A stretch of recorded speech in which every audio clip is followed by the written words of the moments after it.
Welcome to my channel astrology blessings and guidance. आज हम पढ़ेंगे कि हम कैसे पता करें कि कुंडली में सरकारी नौकरी के योग है कि नहीं है। हमारे को सरकारी नौकरी के लिए ट्राई करना चाहिए कि नहीं करना चाहिए। जो कुंडली में 1, 4, 7 और 10 भाव होते हैं वो केंद्र भाव होते हैं। गवर्नमेंट जॉब में इन चारों भावों का बहुत ही इंपॉर्टेंट रोल होता है।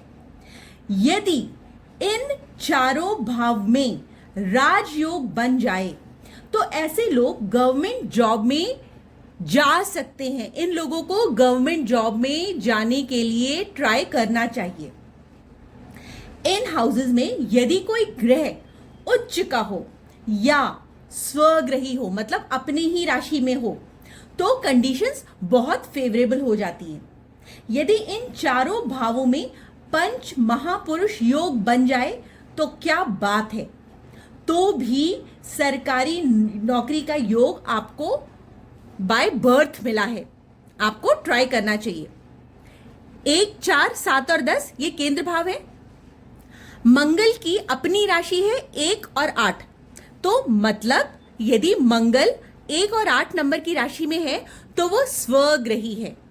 यदि मंगल 10 नंबर की राशि में है तो वो उच्च के रिजल्ट्स देगा। इसके अलावा यदि बुध 3 और 6 नंबर की राशि में आपको दिखता है तो बुध स्वग्रही कहलाएगा। राशि मतलब नंबर्स होता है। यदि यहां पर 3 नंबर की राशि में बुध है तो मतलब वो अपनी राशि में है, यहां पर अपनी राशि में वो बहुत अच्छे रिजल्ट्स देगा। यदि वो 6 नंबर की राशि में बुध बैठा हुआ है तो वो स्वग्रही है, तो वो बहुत अच्छे रिजल्ट्स देगा। मंगल 10 नंबर की राशि में बहुत अच्छे रिजल्ट्स देता है, उच्च के रिजल्ट्स देता है। इसी प्रकार से गुरु 9 और 12 नंबर की राशि में स्वग्रही होता है, वो उसकी अपनी राशियां हैं। 4 नंबर की राशि में वो उच्च के रिजल्ट्स देता है। इसके अलावा शुक्र ग्रह 2 नंबर और 7 नंबर की राशि में अपनी राशि में बैठता है, ये उसकी अपनी राशियां हैं, और 12 नंबर की राशि में वो उच्च के रिजल्ट्स देता है। इसी प्रकार से शनि की अपनी राशियां हैं 10 और 11।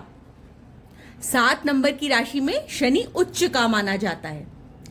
इसी प्रकार से सूर्य 1 नंबर की राशि में उच्च का होता है।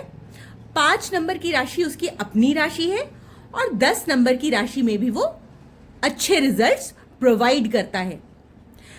कुंडली में सरकारी नौकरी के लिए जब आपको बहुत अच्छा परफॉर्म करना है, बहुत सक्सेसफुल होना है, तो सूर्य, मंगल और गुरु का अच्छा होना, अच्छी स्थिति में होना बहुत इंपॉर्टेंट होता है। तो यदि इन चारों भावों में पंच महापुरुष योग बन जाए तो भी सरकारी नौकरी का योग बनता है। यदि इन चारों भावों में मंगल 1, 8 और 10 नंबर की गिनती में बैठा हो तो पंच महापुरुष में रोचक नाम का महायोग बनता है, जो कि आपको गवर्नमेंट जॉब में बहुत सक्सेसफुल बनाता है। इसके अलावा यदि 1, 4, 7 और 10 भाव में बुध 3 और 6 नंबर की गिनती पर बैठ जाए तो भद्र नाम का महायोग बनाता है, जो भी आपको सरकारी नौकरी के लिए बहुत सपोर्ट प्रोवाइड करता है।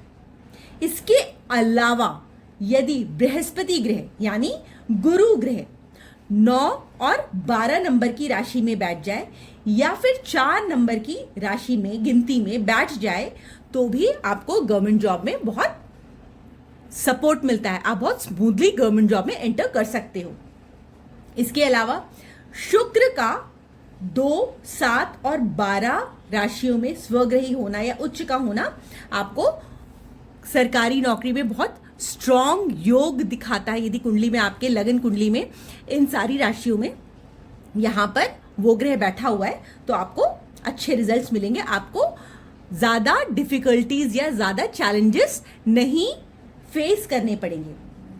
इसी प्रकार से शनि का 10, 11 और 7 नंबर की गिनती में बैठना, 1, 4, 7 और 10 भावों में बैठना, तब भी आपको गवर्नमेंट जॉब बहुत आसानी से मिल जाती है। इसके अलावा यदि 1, 10 भाव में सूर्य बैठा है तो प्रबल योग बनता है गवर्नमेंट जॉब का। 4 और 7 नंबर के राशि में सूर्य यदि बैठ जाता है तो कमजोर हो जाता है। सूर्य जो अच्छे रिजल्ट्स देता है वो 5 और 1 नंबर की राशि में बहुत अच्छे रिजल्ट्स देता है।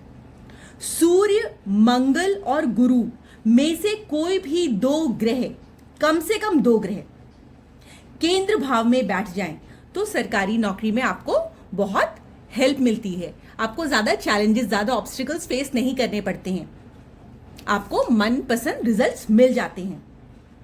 इसके अलावा यदि सूर्य, मंगल और गुरु में से कम 2 ग्रह 7वें हाउस में बैठ जाए तो आपको जीवन साथी भी सरकारी नौकरी का योग दिखाता है।